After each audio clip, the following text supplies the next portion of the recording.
সোম মঙলবাৰে সংবাদ মাধ্যমত মানে বাতৰি এটা ওলাইছে যে হেৰি যে মোৰ আৰু ছজনৰ বিৰুদ্ধে এই নিকি শৰ্মাই তাৰমানে ক্ৰিমিনেল এটা ডিফিমিশ্যন কৰিছে, অপৰাধী গোচৰ কৰিছে, মানহানি। এইটো খবৰ দিলো, কাগজ পত্ৰ পোৱা নাই, কোনো কোৰ্টৰ পৰা কোনো জাননী অহা নাই। তেতিয়া দেখিলো যে মোক বাদ দি আৰু এটা দুটা মিডিয়া হাউচ আৰু প্ৰতিদিন কাকতক কৰিলে আৰু দুজন লোকক কৰিলে, প্ৰদীপ লস্কৰ আৰু মিনু শইকীয়া। তেওঁলোক হৈছে, মিনু শইকীয়া হৈছে ফ'ৰলেন দাবী কমিটি তেওঁৰ প্ৰেচিডেণ্ট আৰু প্ৰদীপ লস্কৰ হৈছে ছেক্ৰেটাৰী। ভূঞাৰ অভিপ্ৰায় কি?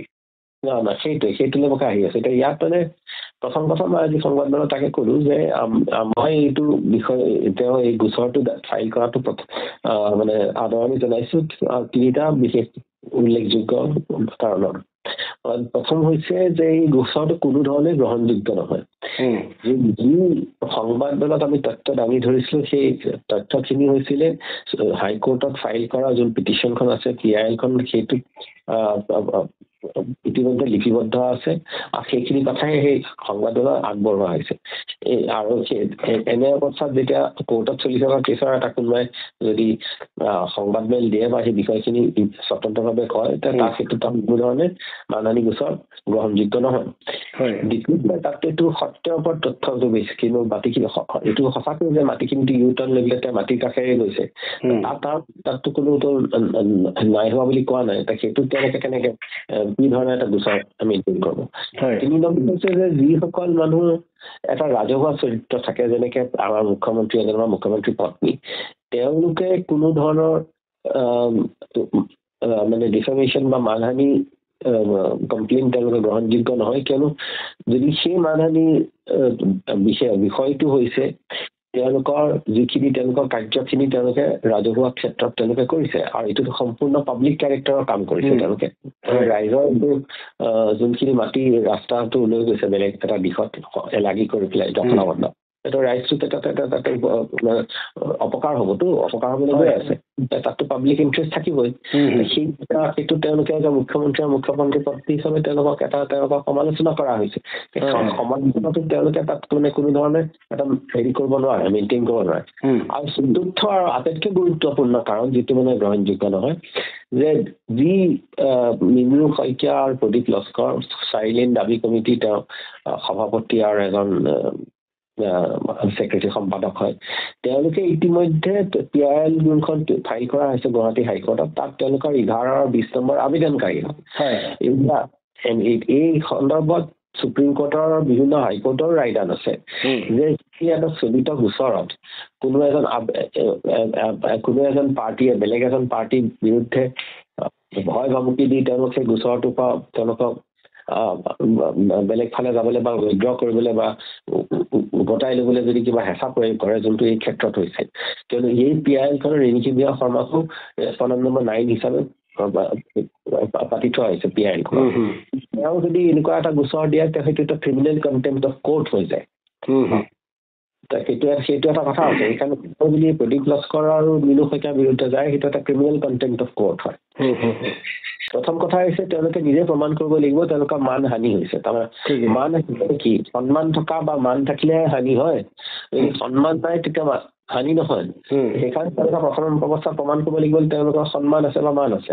আৰু এই ক্ষেত্ৰত তেওঁলোকৰ দুয়ো শ্ৰীমতী ৰিণিকী ভূঞা শৰ্মাই কওক বা হিমন্ত বিশ্বই কওক, তেওঁলোকৰ বিৰুদ্ধে ৰাজহুৱা ক্ষেত্ৰত বহুত বছৰ বা 15-20 বছৰ পৰাই দুৰ্নীতিৰ অভিযোগ আছে। যেতিয়া তেওঁ কংগ্ৰেছৰ মন্ত্ৰী আছিল, তেতিয়া বিজেপিও কৰিলে 2014 মেনিফেষ্টোত কৰিছিলে। আজিৰ দিনত যেতিয়া কংগ্ৰেছেও কয়, ৰাহুল গান্ধীয়েও তেওঁক আটাইতকৈ মষ্ট কাৰাপ্ট চিফ মিনিষ্টাৰ বুলি কয়।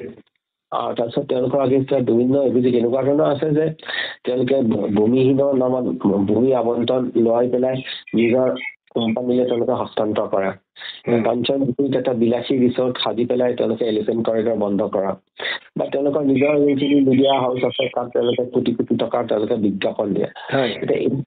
এইবিলাক বিষয়সমূহ যেতিয়া ৰাজহুৱা ক্ষেত্ৰত আছে, তেওঁলোকৰ এই ক্ষেত্ৰত তেতিয়া তেওঁলোকৰ সাক্ষী জেগা পাৰাও হ'ব। কিন্তু মই যদি এতিয়া মোক যদি অভিযুক্ত কৰিছে, মই এইখিনি বিষয়ে উত্থাপন কৰি পেলাই তেতিয়া তেওঁলোকক দেখুৱাব লাগিব যে আপোনালোকৰ এই ক্ষেত্ৰত আপোনালোকৰ মান বা সন্মান যদি হানি হ'ব, যদি মানহানি হৈছে, মানহানি হ'বলৈ তেওঁলোকৰ সেই লেভেলৰ সন্মান নাই, সেই বস্তুটো তেওঁলোকে তেতিয়া উত্তৰ দিব লাগিব, কিন্তু সাধাৰণতে এতিয়া এইবিলাক বিষয়সমূহৰ পৰা তেওঁলোকে আঁতৰি থাকে বা ইয়াৰ উত্তৰ নিদিয়ে।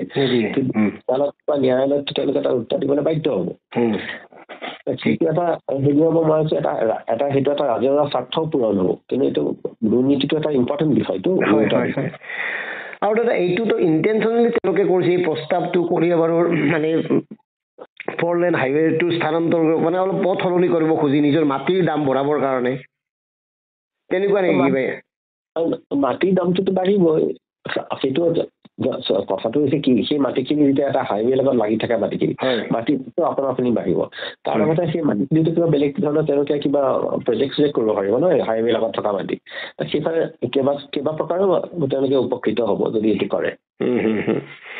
কিন্তু কথাটো হৈছে কি, প্ৰথম কথা হৈছে দুৰ্নীতি। যদি দুৰ্নীতি বা কোনো ধৰণৰ এনেকুৱা এটা অপব্যৱহাৰ কৰে নিজৰ আসনখনৰ, ঠিক এক প্ৰকাৰে সেইটো মানে আইনগতভাৱে গ্ৰহণযোগ্য নহয়। কিন্তু তাৰ উপৰি যদি ৰাইজৰ ইমান লোকচান হয়, এতিয়া গোটেই কুঁৱৰীতল, হাটবৰ, জখলাবন্ধা এলাকি হৈ যাব, তেওঁলোকৰ যোনখিনি সম্পূৰ্ণ নেশ্যনেল হাইৱে মানে যাত্ৰীৰ ওপৰত তেওঁলোকৰ সম্পূৰ্ণ আৰ্থিক ভিত্তিত তেওঁলোকে নিৰ্ভৰশীল, সেইটোতো সম্পূৰ্ণ তেওঁলোকৰ গোটেই পেটত লাখ মৰা নিচিনা কথা হৈ গ'লতো। মানে দাদা এতিয়া ডক্টৰ হিমন্ত বিশ্ব শৰ্মা ডাঙৰীয়া মুখ্যমন্ত্ৰী হৈ থকাৰ বাবে গোটেই সুযোগবোৰ গ্ৰহণ কৰিছে ৰিণিকী ভূঞা শৰ্মাই, আপুনি এই কথাখিনি বিশ্বাস কৰে, মানি লয়? কৰিছে নাই মানে অনুযায়ী হিমন্ত বিশ্ব শৰ্মাই কৰিব পাৰে বা তেওঁৰ লগৰবিলাকেও কৰিব, কিন্তু মুঠৰ ওপৰত কথাটো হৈছে কি, এই উদাহৰণটোৱে বুজাই দেখুৱাই যে সম্পূৰ্ণ আসনখনৰ এটা অপব্যৱহাৰ হৈছে। মন্ত্ৰী আসনৰ কিন্তু তেওঁলোকে দায়িত্ব ল'ব লাগিব মই ভাবো। সেইকাৰণে মই এই ক্ষেত্ৰত মই পিছু কি নাযাওঁ, আৰু জখলাবন্ধাৰ ৰাইজৰ ইমান এটা লোকচান হ'ব, তেওঁলোকৰ লগত মই আগতেও আছো আৰু এতিয়াও থাকিম।